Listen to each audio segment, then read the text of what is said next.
살아계신 하나님, 크고 광대하신 우리 하나님 이름 앞에 찬송과 존귀와 영광을 돌립니다. 지난 한 주간도 일하며 공부하며 먹고 자며 지낸 그 모든 것 하나하나가 우연이 아니라 하나님의 은혜였음을 돌아보고 감사드립니다. 하나님의 불강력적인 이 은혜 없이는 단 한순간도 살 수 없음을 고백하오니 주여 은혜를 주옵소서.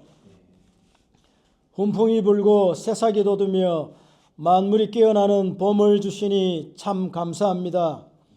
주 성령님 간구하오니 이 나라에도 우리 교회에도 우리의 예배에도 새로운 활력을 넘치게 부어주시고 새학기를 맞은 청소년들에게도 하늘의 지혜를 채워 주시옵소서.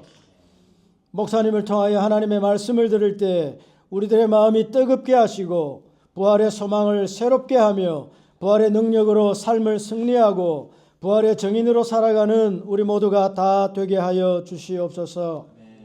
우리의 예배와 말씀 나눔과 성찬과 식사교제와 대화 가운데 주 성령님께서 함께 해주셔서 감사와 사랑 가운데 하나님만 높이는 시간이 되게 해 주시옵소서.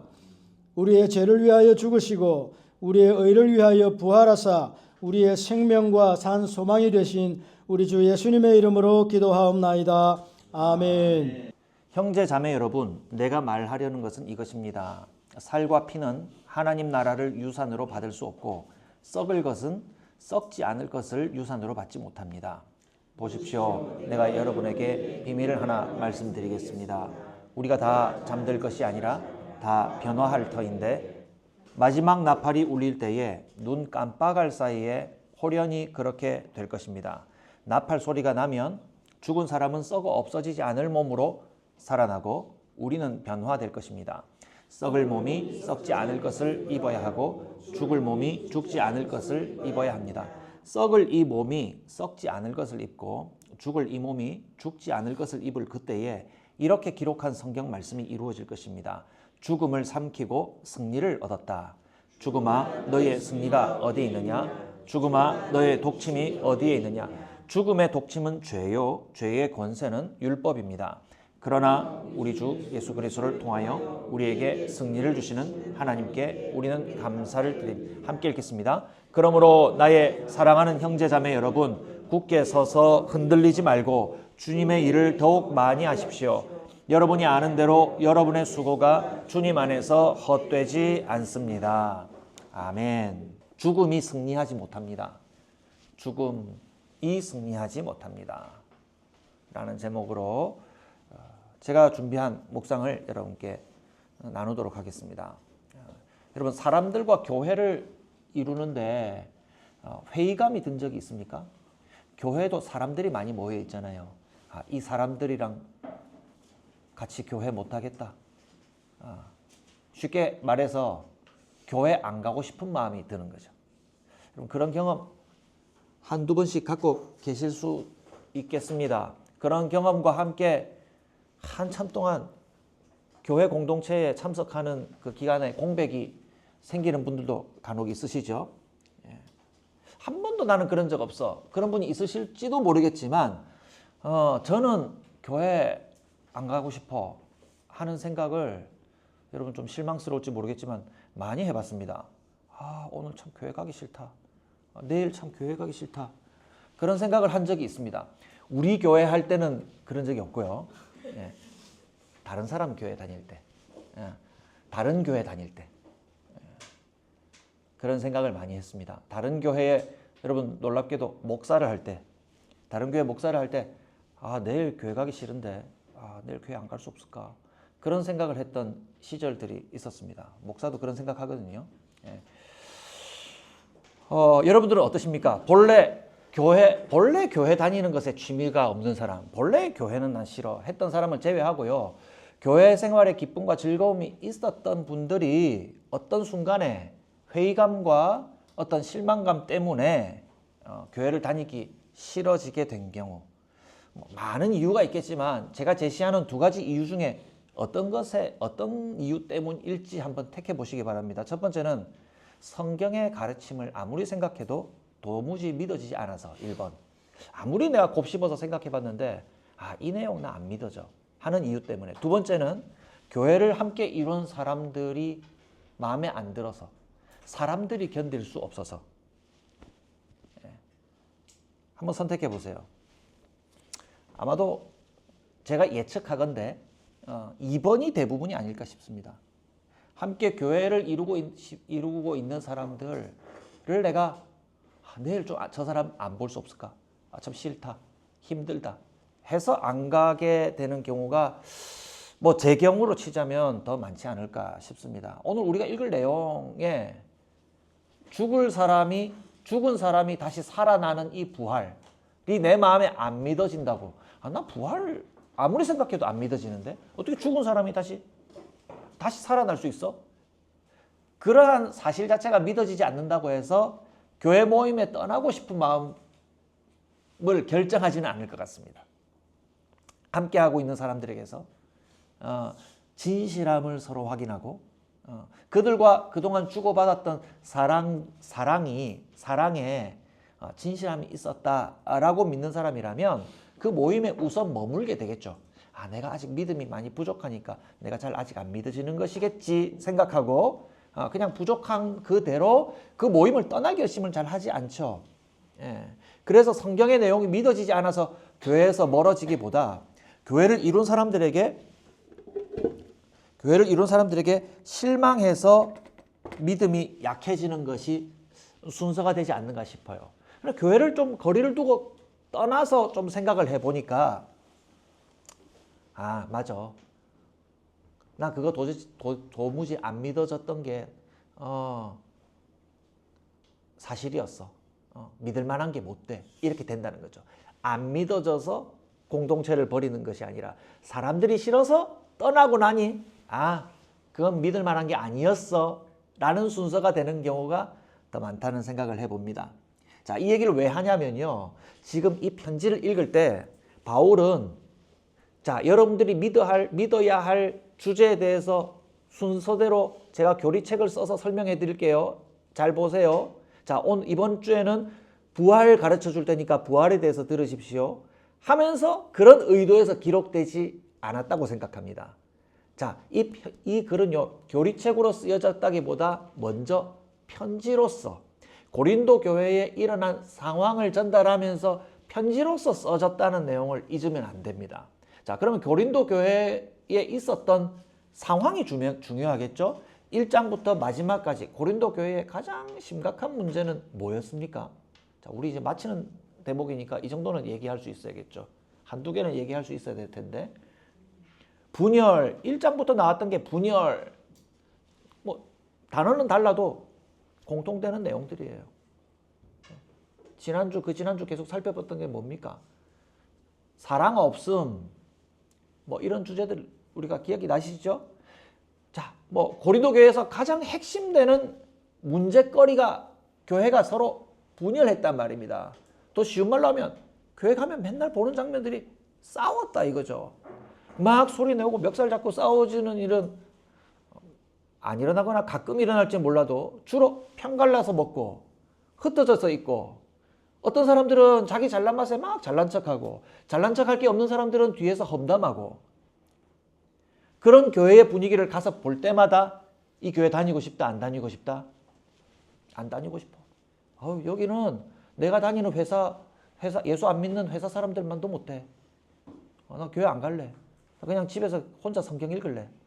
그렇게 되는 경우가 많이 있는 상황 가운데 오늘 이 마지막 주제로 마무리 짓는다는 거죠. 그동안 한참 많이 얘기했죠. 먹는 건 얘기도 했고, 은사 얘기도 했고, 성령 얘기도 했고, 또 뭐 얘기했어요? 방언 얘기도 하고, 그런 얘기를 쭉 나누다가 가장 마지막에 참 다니고 싶지 않은 교회의 상황 가운데 마지막 주제로서 바울이 이 편지의 마지막 주제로서 부활이라는 얘기를 꺼냈다는 것, 이 상황 자체를 좀 생각해 보는 것이 필요하다는 말씀을 드립니다. 자, 이 편지의 마지막 주제의 첫 절 1절과 2절 말씀을 오늘 읽지는 않았지만 이렇게 기록하고 있습니다. 여러분들 가지고 있는 성경으로 눈으로 따라가시고 저는 세번역 성경으로 읽어드릴게요. 형제 자매 여러분, 내가 여러분에게 전한 복음을 일깨워 드립니다. 여러분은 그 복음을 전해받았으며 또한 그 안에 서 있습니다. 내가 여러분에게 복음으로 전해드린 말씀을 헛되이 믿지 않고 그것을 굳게 잡고 있으면 구원을 얻을 것입니다. 제가 앞서 말씀을 드린 고린도 교회의 상황에 비추어서 바울이 이 한 말을 들었을 때 여러분 어떤 메시지로 들리셔요?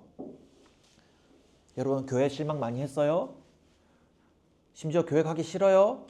떠나려고 마음까지 먹기도 했어요? 그런데 여러분 제가 이 마지막 주제를 한번 말씀드리려고 합니다. 부활 얘기를 하기에 앞서서 여러분들께 이 말씀을 드리려고 하는데요.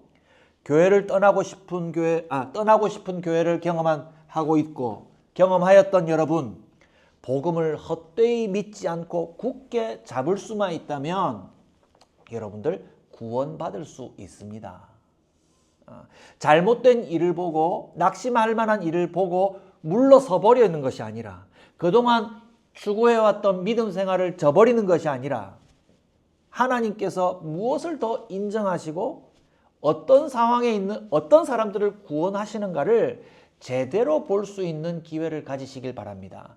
이제 복음의 진수를 마지막으로 말씀드릴게요. 이것 믿으면 구원받을 수 있어요. 이렇게 얘기하고 있는 거죠. 제 설명이 이해가 되게 됐습니까? 예. 여러분들이 보고 있는 교회 상황이 참 싫죠. 물러서 버리고 싶죠. 믿음 포기해버리고 싶죠.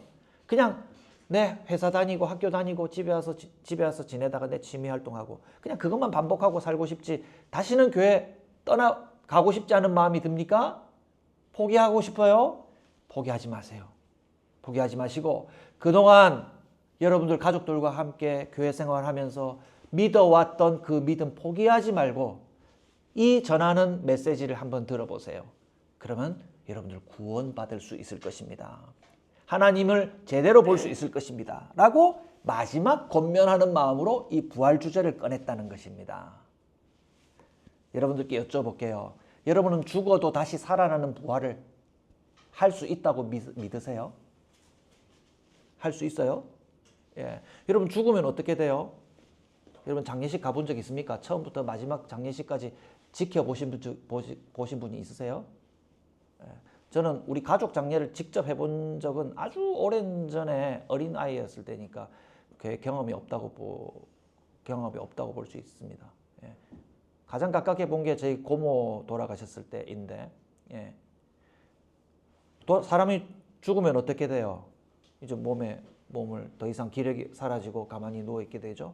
영혼은 떠나고 육신만 남게 되죠. 그 육신은 어떻게 됩니까? 점점 부패하게 되겠죠. 그 부패하기 전에 볼만한 모습을 갖추고 어떻게 합니까? 보통은 관에 넣어서 가족들과 이별을 하죠. 예. 이별하고 난 다음에 어떻게 처리해요? 흙 속에 묻는 매장을 하거나 또 흙 속에 묻는 그 매장 과정이 마음에 안 드는 사람은 좀 빨리 부패했으면 좋겠다 판단하는 사람들은 어떻게 해요? 화장을 해요. 얼굴에 화장하는 거 말고 불에 태운다 이 말입니다. 예. 또 다른 장례 풍습을 여러분 아시는 게 있습니까? 다양하겠죠. 저는 어릴 때 화장하는 걸 보고 화장을 한다는 내용을 보고 충격을 받았어요. 어떻게 사람을 태워버릴 수가 있지? 그러면 나중에 우리 부활한다고 들었는데 재료가 하나도 없어서 어떻게 부활해? 좀 남은 재료가 몇 가지가 좀 있어야지 그걸로 부활을 만들 텐데 하나님이 어떻게 하시지? 먼지처럼 다 흩어져 버렸는데 그 사람이 어디 가버린 거야? 하나님이 어떻게 부활시키시지? 그 걱정을 한 적이 있어요. 어떻게 되는 걸까요? 매장을 하면 하나님이 부활시키기가 좀 수월할까요? 재료가 좀 남아있으니까 뼈가지들이 좀 남아있으니까 가능하고 화장으로 먼지처럼 흩어버렸으면 다시 부활시키기가 하나님 조금 어려움이 있으실까요? 시간 좀 걸릴까요? 다 찾아와야 되잖아요. 예.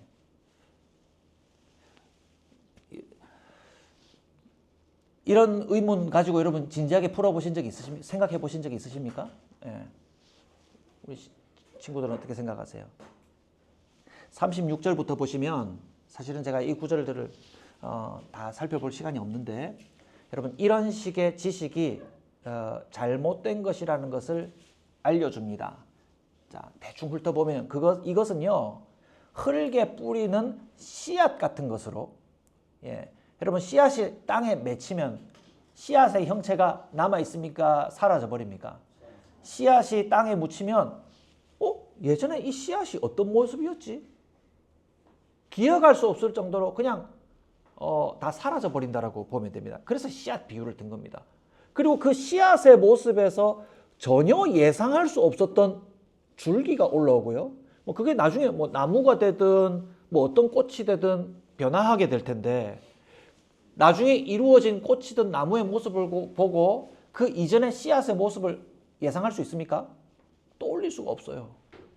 그 씨앗의 모습은 다 먼지처럼 사라져 버리고 흙 속으로 다 흩어져 버리고, 간단하게 말하면 없어져 버리고, 그 모습에서 전혀 예상할 수 없었던 식물의 모습으로 변화해져 버린다, 이 얘기입니다. 그러니까 이 지식을 가지고 우리가 뭐 어떤 생각을 할 수 있습니까? 38절에 보세요. 하나님께서는 원하시는 대로 그 씨앗에 몸을 주시고 그 하나하나의 씨앗에 각기 고유한 몸을 주십니다. 그러니까 하나님이 우리에게 앞으로 주실 부활의 몸은 우리가 가지고 있던 재료를 가지고 부활의 몸을 주시는 게 아니라 하나님이 전혀 다른 새 몸을 그냥 주신다는 거예요. 그렇게 이해하는 것이 가장 간단합니다. 하나님이 흩어져 있는 먼지 속에서 권순재가 지금 100만 개로 흩어졌는데 하나씩 다 찾아가지고 조합해서 부활을 만들어내시는 것이 아니라, 권순재의 옛날 모습을 만들어주시는 것이 아니라, 예, 전혀 새로운 권순재의 모습을 주신다는 거죠. 그래서 확정할 수는 없지만 예수님께서 부활하신 모습을 보고 사람들이 못 알아보았다는 기록도 있잖아요. 예, 그런 점에서 좀 추측해 봅니다. 전혀 다른 몸을 주셨는걸? 예, 또 뭐 제자들이 알아보게끔 또 하시기도 하셨습니다만, 부활한 몸은 없어진 재료를 찾아서 만드는 것이 아니라 하나님께서 원하시는 대로 전혀 새로운 것을 주신다. 자, 그렇기 때문에 나의 지금의 상태가 미천해 보여도 주님께서 되살리시는 부활은요, 완전히 새로 만드시는 것과 같은 아름다운 몸을 주신다는 것을 여러분 아셔야 됩니다. 39절 이하에 나오는 다른 비유들도 마찬가지입니다. 사람, 동물, 하늘에 속한 물체들을 언급하죠. 자, 땅에 있는 사람과 동물의 몸과 하늘에 속한 몸이 가진 영광이 다 다르다라고 합니다. 보통 이제 실마리를 잘 못 찾을 때는요, 반복되는 단어에다가 동그라미를 쳐보시면 뭘 얘기하려고 하는지가 조금 떠올라요. 지금 이 얘기하고자 하는 주제는 다 다르다는 겁니다. 그런데 어떻게 다르냐면, 땅에 있는 사람을 포함해서 땅에 있는 동물들의 영광과 하늘에 떠 있는 해, 달, 별이 가지고 있는 그 전체가 가지고 있는 영광이 다르다는 걸 얘기해요. 큰 차이가 있는데, 간단하게 말하면 땅에 있는 것들이 가지고 있는 영광은 하늘에 떠 있는 영광에 도무지 미칠 수가 없다. 그 차이가 너무 크다는 걸 얘기하는 거예요. 자, 부활 얘기하다가 왜 갑자기 이거 얘기하냐면, 우리가 이 땅에서 심고 거두고 아름답게 가꾸고 준비하고 한 것을 가지고 하나님이 앞으로 나중에 하늘에서 내려주시는, 하늘에서 새롭게 만들어주시는 그 영광에는 도저히 미칠 수 있는 수준이 아니라는 거예요. 그 간격이 어마어마하게 큰 거라는 거죠. 그래서 우리가 지금 살아가면서 돌보고 만지고 심고 거두고 하는 것으로 하나님이 나중에 우리에게 부활의 아름다운 것을 주시는 것이 아니라, 아름다운 몸을 주시는 것이 아니라, 그것과 전혀 상관없는, 그것과 차원을 전혀 달리하는 새로운 것을, 완전히 새로운 것을 주신다는 것을 설명하기 위해서 이 얘기를 하는 것입니다. 하나님이 우리에게 주시는 부활은 우리가 준비한 몸으로 부활하는 것이 아니라 하나님이 완전히 새로운 몸, 썩지 않는 차원 다른 몸을 주신다는 것을 말하고 있어요. 그래서 오늘 우리가 함께 읽었던 50절 말씀, 형제자매 여러분, 내가 말하려는 것은 이것입니다. 살과 피, 이건 땅에 있어요, 하늘에 있어요. 땅에 있는 것. 살과 피는 하나님의 나라를 유산으로 받을 수 없고, 썩을 것은 땅에 있죠. 썩을 것은 썩지 않을 것, 이거는 하늘에 있는 것. 썩지 않을 것을 유산으로 받지 못합니다. 보십시오. 내가 여러분들에게 비밀을 하나 말씀드리겠습니다. 우리가 다 잠들 것이 아니라 다 변화할 것인데, 자, 땅에 있는 썩을 것과 썩을 것을 가지고 있었던 우리의 몸이 변화하게 되는데 52절 마지막 나팔이 울릴 때에 예수님이 오실 때에 눈 깜빡할 사이에 호련히 그렇게 될 것입니다. 나팔 소리가 나면 죽은 사람은 썩어 없어지지 않을 몸으로 살아나고 우리는 변화할 것입니다. 엄청난 차이가 있었던 그 다름을 주께서 극복시키셔서 땅에 있는 수준에서 하늘에 있는 수준으로 완전히 다른 차원 다른 수준으로 끌어올리실 것이다. 그렇게 우리는 변화될 것이다 라고 알려주고 있습니다. 그러면 우리는 하나님 나라에 어떻게 들어갈까요? 지금 우리가 가지고 있는 이 상태를 잘 가꾸어 가지고 하나님 나라에 들어가는 것이 아니라 여러분 기대하십시오. 하나님이 주시는 새 몸으로 하늘나라에 들어가요. 하나님이 나에게 주시는 부활의 새 몸을 가지고 하나님께 들어간다 이 말입니다. 그럼 뭐 아까 농담 삼아 비슷하게 얘기했던 화장을 하든 뭐 흙으로 부패하게 놔두든 뭐 어떤 다른 장례 방식으로 내 몸을 잊어버린들, 몸을 잊어버리면 귀신이 돼서 하늘을 공중에 떠돌아다니는 그런 전설들 있지 않습니까? 걱정하지 마세요. 그런 상실감을 가지고 있는 가족들에게 얘기해주고 싶습니다. 몸 잊어버려도 괜찮아요. 하나님이 새 몸을 주실 것입니다. 여러분들 몸에 약점들을 다 가지고 있지 않습니까? 저는 말만 조금 하면 코가 막혀버려요. 평생에 이게. 말만 조금 하면 코가 막혀버리고 몸이 좀 약해요. 어제 운동 조금 했다고 엉덩이하고 오른쪽 다리가 기우뚱. 이런 상태를 또 주신다고요? 나 그 사양하겠습니다. 좀 다른 더 멋진 몸을 주시면 안 될까요? 걱정하지 마십시오. 꼭 영업하는 것 같네. 걱정하지 마십시오. 하나님이 전혀 다른 새 몸으로 들어가게 하실 것이고 하나님이 주시는 전혀 다른 것이 아니고는 하나님 나라에 들어갈 수가 없다는 거예요. 우리가 준비하는 것으로 들어갈 수가 없어요.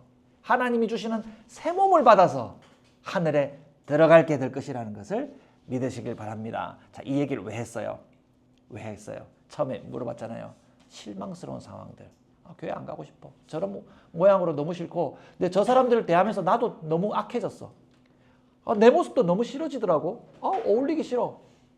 나조차도 그렇게 돼버리고 마는 것 아니야? 함께 어울리기 싫어졌던 그 마음 가운데서 여러분 실망감과 회의감으로 교회를 떠난 경험들이 있습니까?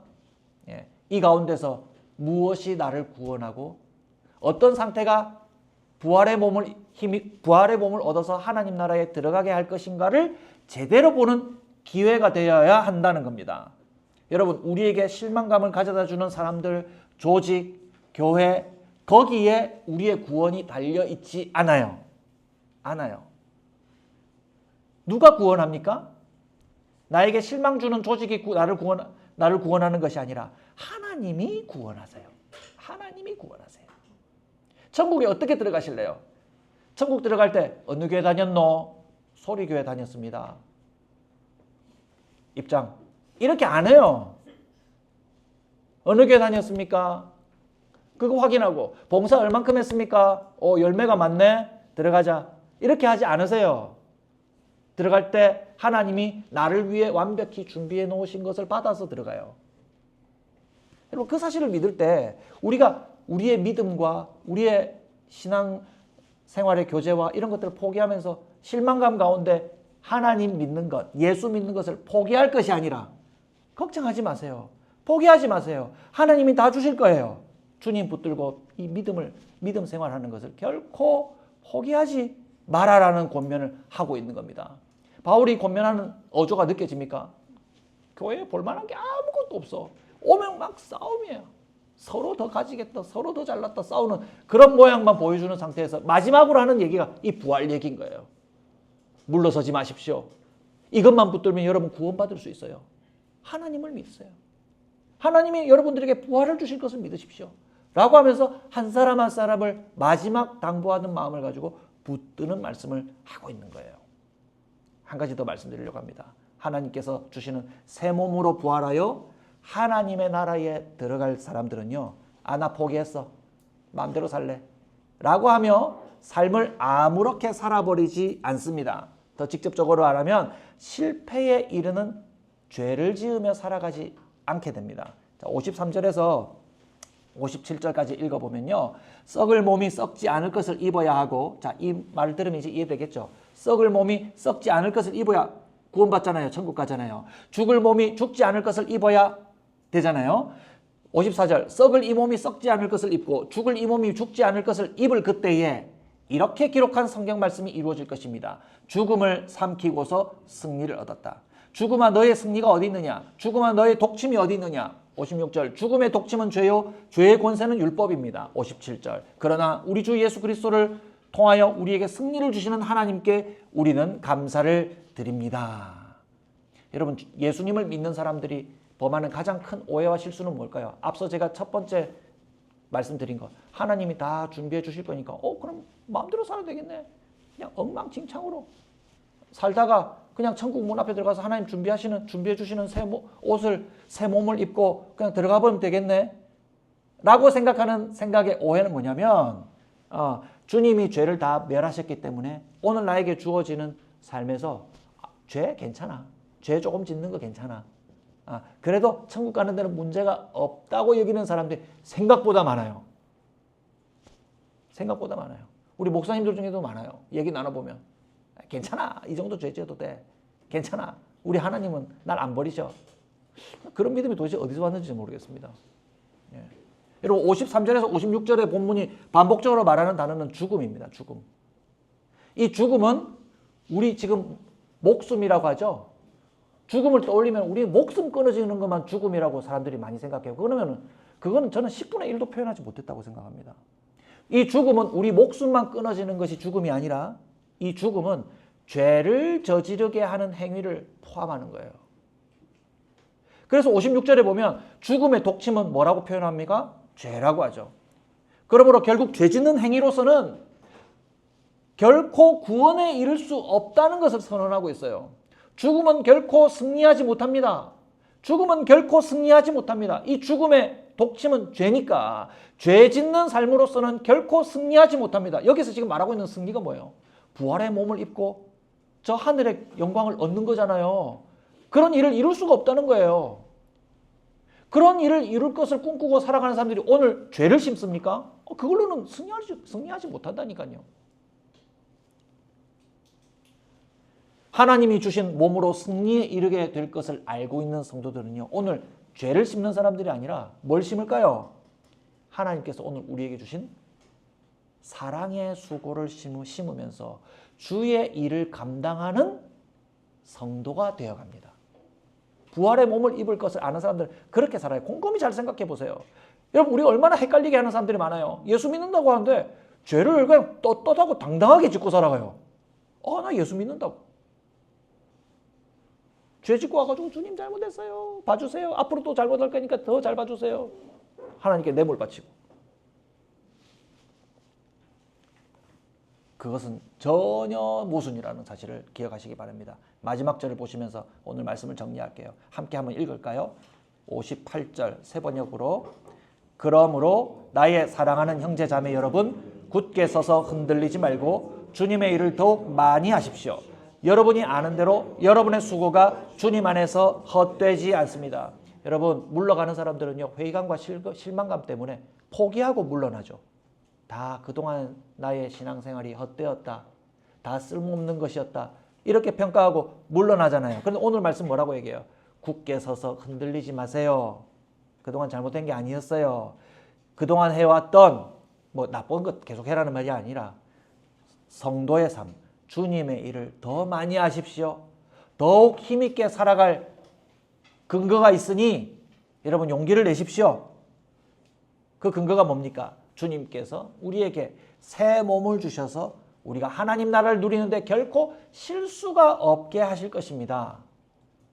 잘못된 게 아니에요. 포기하지 마세요.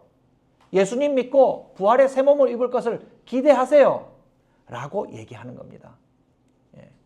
성도의 구원은 실망스러운 사람들의 모습에 달려있지 않습니다. 하나님께서 직접 주시는 새 몸으로 얻게 될 것입니다. 하나님이 우리를 구원하실 겁니다. 그 사실을 반드시 기억하시기 바랍니다. 그런 낙심할 일을 만났을 때마다 포기하고 물러서는 것이 아니라 어디에 하나님의 참되신 구원이 있지? 라고 다시 확인하는 기회가 되시길 바랍니다. 두 번째 말씀드렸던 것, 죄를 짓는 것이 아니라 뭐랄까요? 부활의 복음을 믿는 믿음 위에 굳게 서서 주님이 맡기신 사랑의 수고를 오늘도 감당하면서 하나님의 나라를 유산으로 받는 우리 모두가 되기를 주님의 이름으로 축복합니다.